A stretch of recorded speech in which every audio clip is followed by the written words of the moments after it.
మన ప్రభు అయిన రక్షకుడైనటువంటి యేసుక్రీస్తుల వారి పేరిట మీ అందరికీ నా యొక్క హృదయపూర్వక వందనాలు. ఈరోజు దేవుని యొక్క వాగ్దానము గలతీయులకు రాసిన పత్రిక 2వ అధ్యాయము 20వ వచనము. నేను క్రీస్తుతో కూడా సిలువ వేయబడి ఉన్నాను.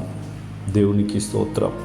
అపోస్తలుడైనటువంటి పౌలు ఇక్కడ ఒక గొప్ప మాటను మనకు తెలియపరుస్తూ ఉంటున్నాడు. నేను క్రీస్తుతో పాటు సిలువ వేయబడి ఉన్నాను, ఇంకా జీవిస్తుంది నేను కాదు, నాలో క్రీస్తే అని ఒక మాట మనతో చెప్పి ఉంటున్నాడు.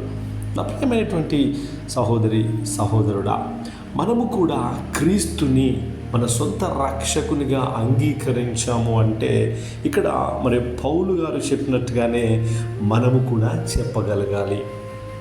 ఎందుకంటే మనం ఈ లోకములో జీవించిన ఆ జీవితాన్నంతా మనము సిలువ వేసిన వారుగా ఉండాలి.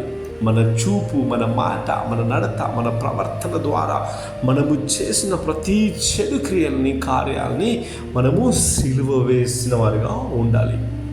అప్పుడే నువ్వు నూతనంగా మారగలుగుతావు. అలాగే ఎప్పుడైతే నువ్వు మారుతావో క్రీస్తు నీలోకి వస్తుంటాడు. క్రీస్తు ఎప్పుడైతే నీలోకి వస్తాడో నువ్వు ఏ పని చేసినా ఆ చేసేది నీవు కాదు, కానీ నీలో ఉన్న క్రీస్తే. ఆయన విశ్వాసము ద్వారానే ప్రతిదీ జరుగుతూ ఉంటుంది.